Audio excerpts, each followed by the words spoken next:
Sports Talk Chicago. Here with Jon Zaghloul, and we are back and ready for today's special guest. He's a sports betting analyst for NESN and FOX Sports and the host of the Chicken Dinner podcast. Please welcome Sam Panayotovich to the program. Sam, it's great to have you on. How are you? I'm doing great, John. I'm looking out at the Massachusetts Bay. I never thought I would call Boston home, but here we are. And as we tape this, the White Sox are getting pounded by the Red Sox. So I was actually there on Saturday and Sunday. Results much better for the Southsiders, but not a good Patriots day so far. What was your reaction to the Rodon no-hitter from last week? I was stunned. I was one of his, biggest critics when he came into the league. Well, not really when he came into the league, but, a couple of years through, it was always something with him. He was always, a little banged up, or he didn't have control, or he was in and out of the weight room, and just like he was never really locked in to what he was doing. And this is a guy who was a top 5 pick and had so much potential and such good stuff. Like his fastball slider combo coming into college out of North Carolina State was exceptional, and he just never really lived up to the potential.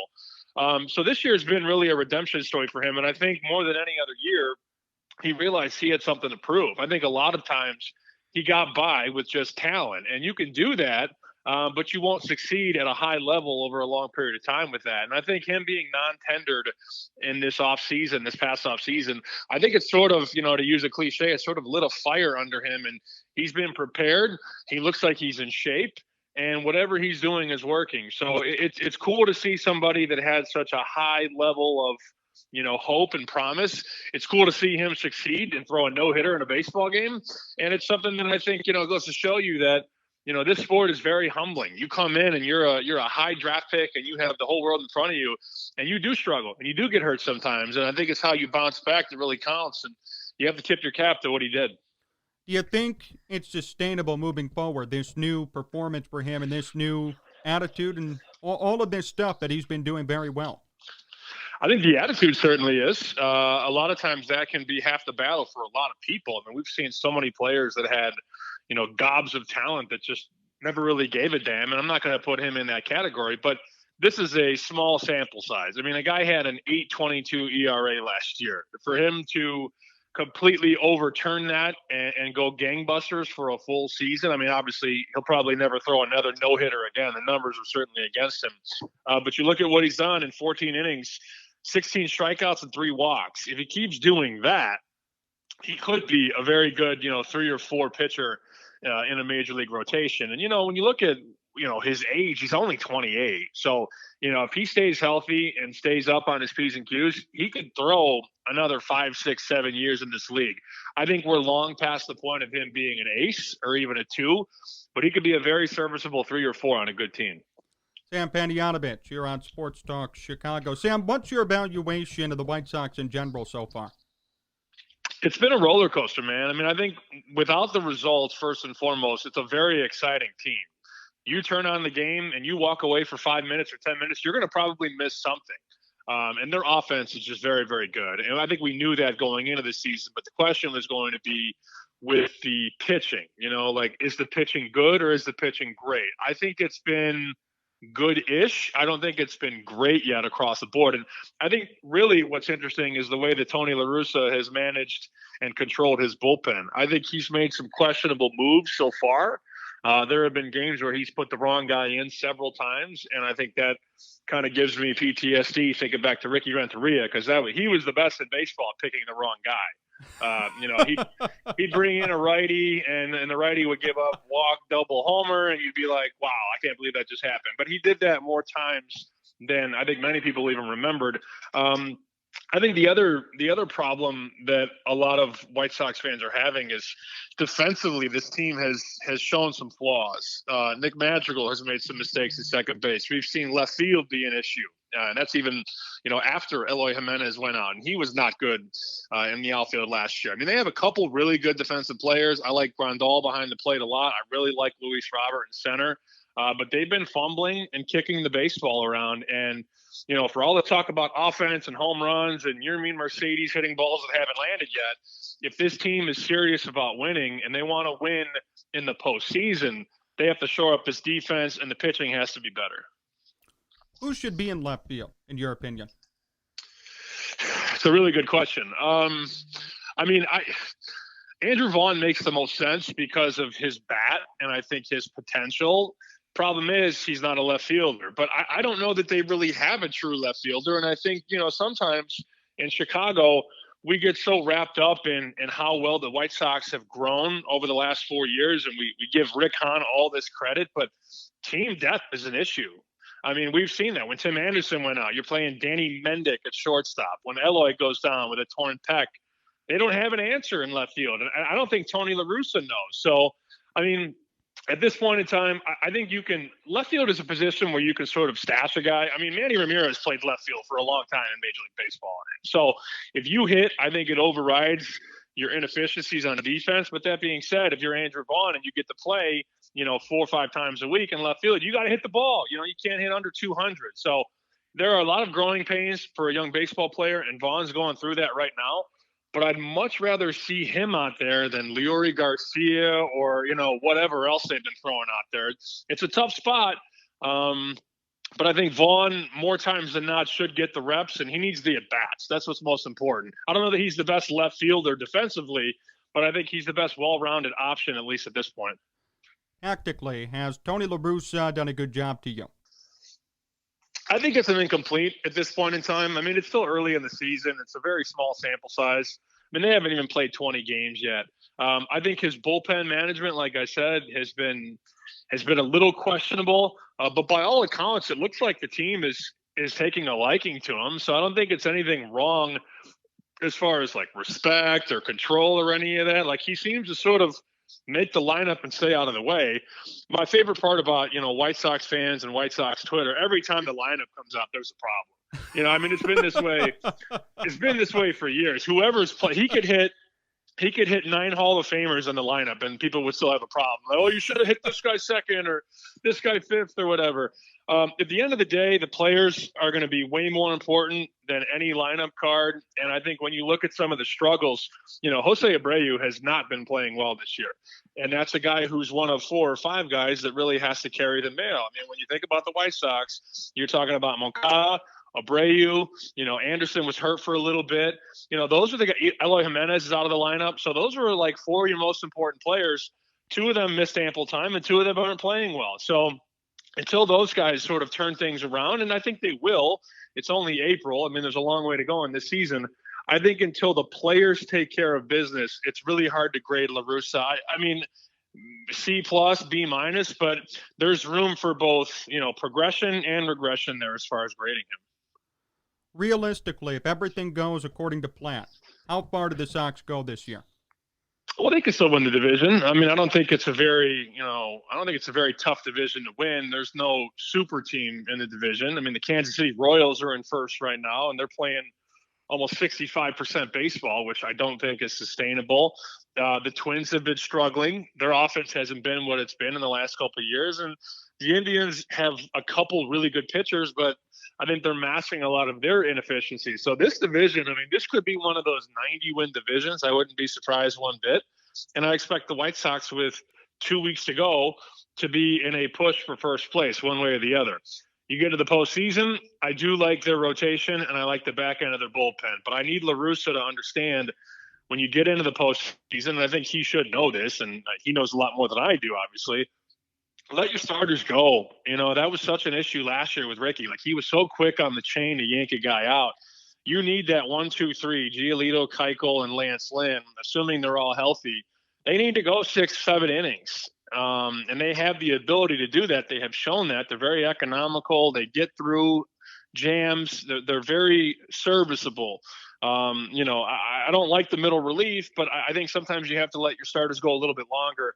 With that rotation, that 1, 2, 3, you have the potential to bring Kopech and Garrett Crochet in the 6th or 7th, and then you have Bummer and Liam Hendricks in the 8th and the 9th. It's a very good, start and a very good end. As long as those starters can go 6, 7 innings or so, I think this team can do, realistically anything. If they win the World Series, I wouldn't be stunned. If they get knocked out in the first round of the playoffs, I don't think I'd be stunned either. The baseball playoffs are a gauntlet. They're a crapshoot. It's really whoever's hot at the right time, barring last year with the Dodgers. I mean, they were the best team. We all knew that. I think that, the ceiling is the World Series and the floor is a first-round bounce. Sam Panayotovich here on Sports Talk Chicago. Sam, let's talk Bears now. What was your reaction to the Andy Dalton signing? I just laughed, honestly. I mean, even the Cowboys knew he was bad. The Cowboys are like, yeah, we saw enough. I don't know.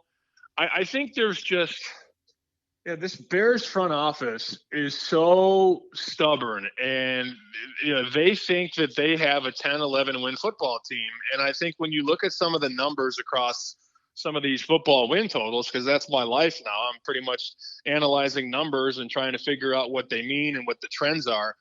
The Bears win total right now at a couple sports books is 7.5. And that's not good, especially when you consider that they're playing 17 regular season games this year. So Vegas is saying essentially they're a 7-8 win team. They'll be under 500 again, and they're average. And the problem with this offense is that you're relying on a guy who hasn't been good in multiple years to sort of carry the load with a very bad offensive line. Allen Robinson is a really good receiver, but there's really not much depth at wide receiver. And, David Montgomery, he's had issues staying on the field. So, I think the quarterback here is put in a position to fail, not to succeed. Andy Dalton, he completed a lot of passes last year, 65%, but he was not a threat. He was certainly not a downfield threat. 14 touchdowns, 8 picks. Like, he's just an average quarterback. It's a Band-Aid on a cut when the cut needs stitches. I mean, they didn't fix this long term. The problem is they have built a defense that is literally ready to win right now. You have all of these defensive players that are getting near the wrong side of 30. You think about Hicks and Khalil Mack and Danny Trevathan. A lot of these guys, they're not going to put together Pro Bowl caliber years that much longer. So the front office is so stuck. They mortgaged the future when they traded for Mack, which started the clock, the championship clock. And the championship clock is almost over. And they're desperate now. So they're going to a veteran who they think can win them games. Whatever. They have no shot against the elite. I don't like them in a game against the Chiefs. I don't like them in a game against the Buccaneers, against the Packers, against the Bills. The Bears they're an average football team, and they've been one for almost a decade now. It's frustrating, honestly. Should they have just kept Nick Foles and made him the starter versus actually pay money to Dalton? They were in such a weird spot, and it's their own fault. They're the same guy. I think. I don't know.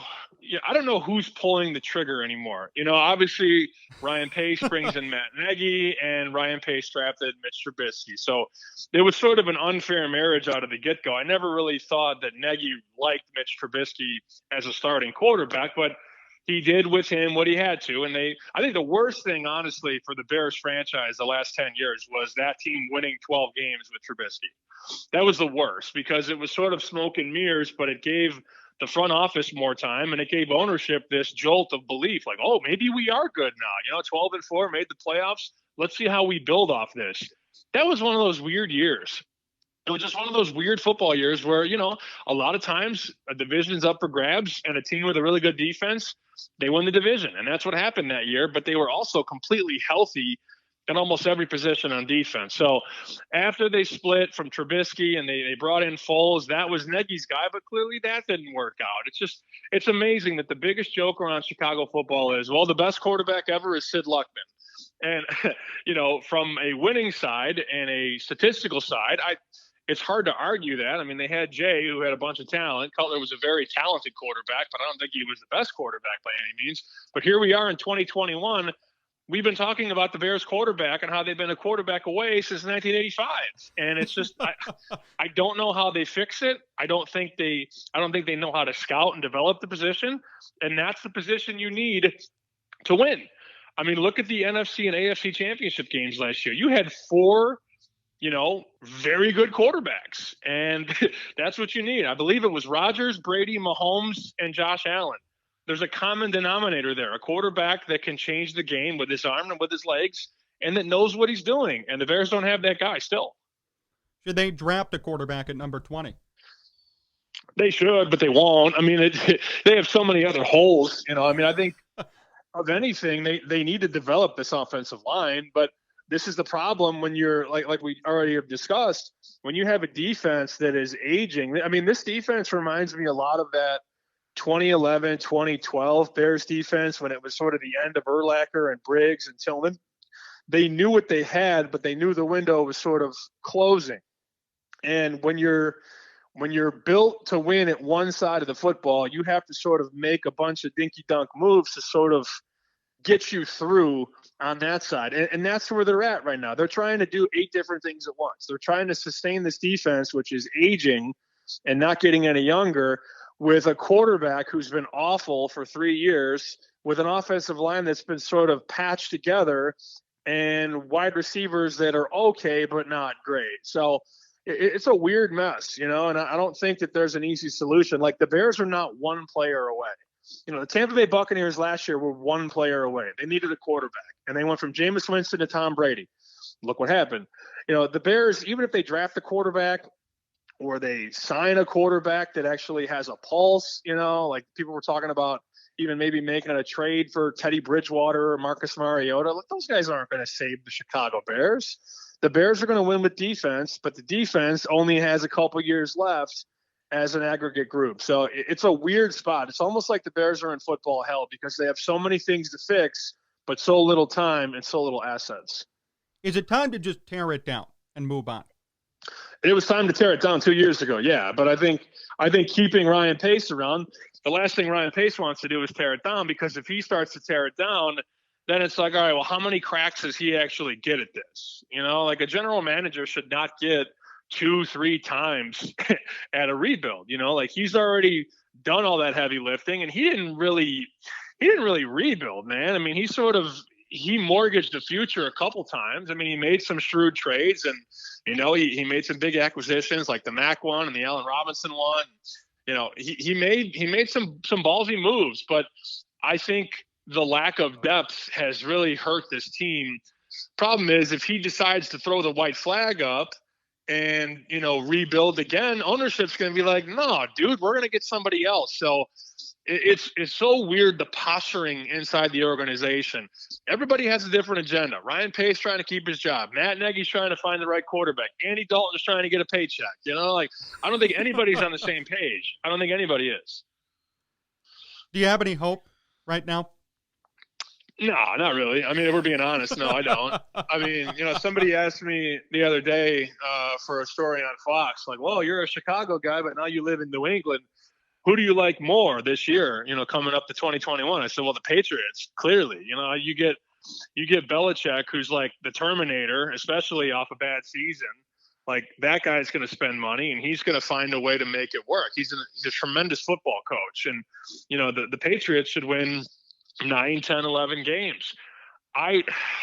Chicago could win 6, 7 football games. And I think, if you had to make me make a betting line on like what's the most realistic number, I'd say that's the range. I'd say they're a 6, 7 win football team with a ceiling of 9 or 10. And that 9 or 10 isn't as strong as it was last year because of the extra regular season game. They're not good, man. And there's a lot of people in Chicago that won't say that, but that's the truth. They're not a good football team.